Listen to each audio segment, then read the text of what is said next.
your bait into places where the cover's a lot heavier, and hopefully the bass are heavier too, okay? And the idea is, don't get caught up on the lingo. The goal is the same. The goal is to get your bait into that place with a nice, subtle landing, not making a lot of noise. And it doesn't matter if you're grabbing the bait or grabbing the line. It's all the same goal, okay? And so precise, subtle, a targeted approach, okay?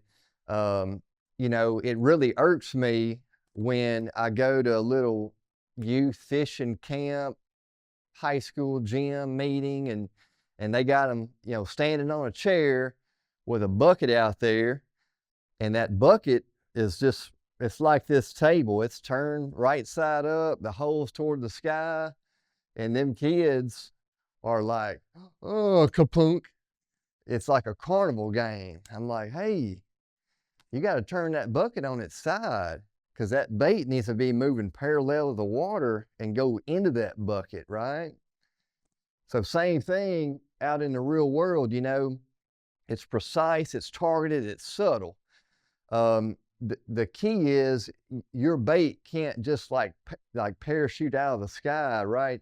You want that bait to be traveling as low as you can and enter that water, enter that bush, punch that mat real subtly, okay?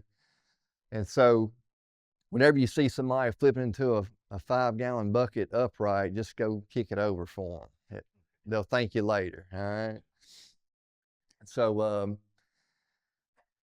99% of us, we're pitching, right? But we call it flipping, right? That's just when's the last time you heard somebody, oh, I was pitching those bushes, right? They're not doing that. They're not saying that, but they're calling it flipping, all right? So are y'all clear on that? Like, we're all actually pitching, but we just call it flipping, right? Because we're just, just where we're from. It's what we do, right? So it's all good, it's not worth arguing over. The fish don't care. They just want that bait in there with a big splash and really hard. No, they want it in there nice and subtle, really quiet. And I want to talk about that a little bit more. So, subtle entry is key, and here's why. If you got that share lunker who's old and smart and has been seeing baits and feeling that ping of that sonar and all that, if she gets on the alert that like, whoa, something's going on, I just heard a weird big splash, okay, that guy clicked his reel a little too loud, she's going to be on the alert, right? And she's probably just got her defenses up, and she's going to be harder to trick. But if you can enter that water real nice and quietly and subtly, and you got a targeted approach to where your bait is going to just fall right in front of her face, and she's surprised by it, even though she might not want to eat that day, but she's going to react, and you got a lot better chance at catching her, okay?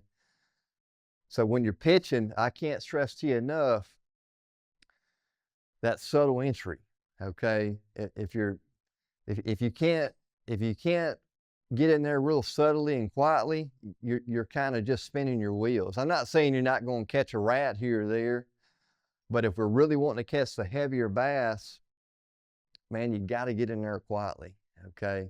It doesn't matter if you're flipping a little old willow bush, if you're flipping a grass mat, if you're flipping hay. Man, I missed that hay on Toledo. Can I get an amen there?